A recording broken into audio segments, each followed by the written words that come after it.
Don't let anyone eat you out of house and home to supersize and grow your business. Sharon Horne-Ellstrom here, and our idiom today is eat you out of house and home. Now this idiom's been around for probably a couple thousand years. William Shakespeare used it in his play Henry IV. I believe it was, I don't know, it was around 1600, right, about 1597, I think it actually was performed.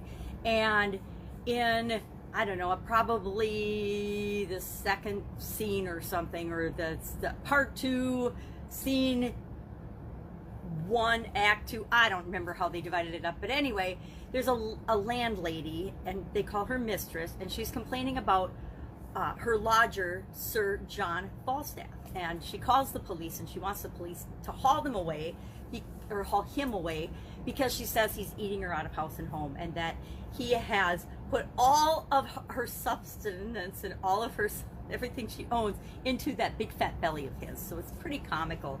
William Shakespeare tended to write some very interesting comical things in his time, and it reminds us that sometimes people that we're in charge of, or that we're taking care of, or that we're responsible for, can actually waste and squander our resources for whatever their reasons, for whatever reasons they might have. Now, the first time I actually really remember hearing and consciously paying attention to this particular idiom was in college. My sister, who's a year younger than me, and I went to the same college for a couple of years. We went to Marquette University in Milwaukee, and we made friends there. Of course, we lived in the same dorms. We ended up meeting a lot of the same people and having similar friends. So over, I believe it was Thanksgiving holiday, we invited some of our friends to come home with us because they lived far away, East Coast and West Coast, and they weren't going to go home. So instead of, being stuck at school, we brought a handful of them home with us. Now, they were guys, right?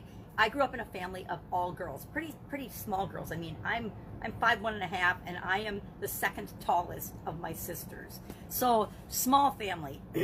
So my mom had never experienced anything like 5 teenage boys coming home and eating with us and staying with us. So I remember the first morning, the first breakfast my mom made. She's at the stove, she's cooking up a storm, because she liked to make us breakfast and stuff when we came home. And she made 3 dozen eggs. She made, like, I don't know how many plates of pancakes, giant stacks of hotcakes and pancakes, bacon and sausage, pounds and pounds of bacon and sausage, because the guys were used to eating in the dorm, and we had meal plans where you could eat whatever you wanted when you were in the dorm. So it was like short order cook. And she's like, you boys are going to eat me out of house and home. And so that was the first time I remember being exposed to that idiom and hearing it and thinking it was a good thing because we were all having a really good time. And of course, they weren't going to eat us out of house and home. My mom and dad could afford to feed some teenage boys for the weekend. But over the years, I've had other experiences with this particular idiom. My sister raised a hockey player, and he was on the Wisconsin State Championship team. Well, they went to state all 3 years, and they won his junior and senior year in high school. They were the Wisconsin State champs. And he'd go to practice, and they'd burn out, and sometimes twice a day, they would burn about 10,000 calories of practice, which is kind of unfathomable for me, but pretty cool. But he would have to replace those calories, and so she just felt like she was just always trying to find enough to feed him and keep his calorie intake up so he could build muscle and perform well on the hockey team. We see this in our businesses and in our the places we work. As an employee, I saw it. As a business owner, I definitely have seen this, where certain people will consume or waste resources, right? They might waste time. Probably time is the most common wasted resource in any occupation, any job, any life. I actually did this exercise once. I was working in my business, and I was standing there filling in for somebody that hadn't shown up, and I was thinking about how much time I actually waste doing things that aren't what I want to be doing or should be doing. And it was a really interesting, eye-opening exercise in how much time even I personally waste. It was my business, and I'm like, oh my God, if I waste this much time, I can't pick on other people or be mad because I think that they're wasting time.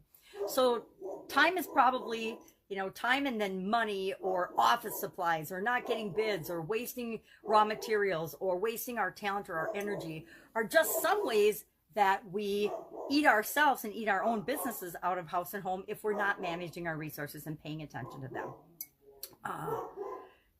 Sometimes we make hires and make decisions and choices that cost us money. We make mistakes. That's part of building a business and being human. But we want to learn from those mistakes so we don't continue to repeat them. I've hired people that weren't a good fit for different organizations, including my own, and ended up having to change those relationships. I've been involved with partners that were, massive resource squanderers because they didn't care. It wasn't their money that was being spent. So they didn't have a sense of ownership or pride in making sure that time and energy and money was well spent to build the business. It was more about building themselves and their egos, not the business. We have to make sure that we're making good investments all the time. Will we make mistakes? Sure we will. But for the most part, we want to have a process that helps us decide and make decisions. We're talking about that in No Nonsense November today, problem solving and decision making. And that involves, considering resources.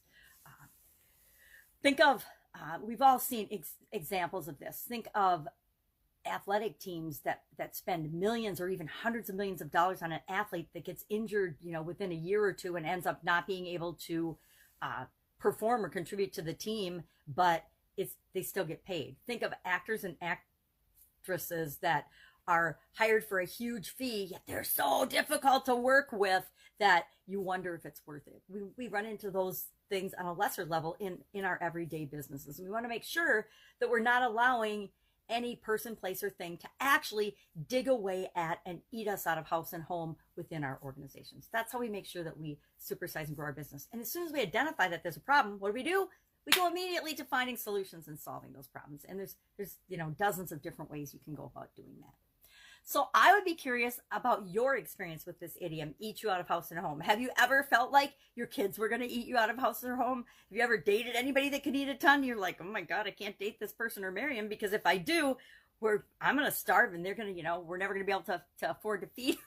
So I'd be curious about your experience with it. That's it. That's our idiom for today. Go out, have an awesome day. I'll be with you tomorrow with another interesting idiom. What does it mean? Where does it come from? And how might you use it in your business right now? Take care.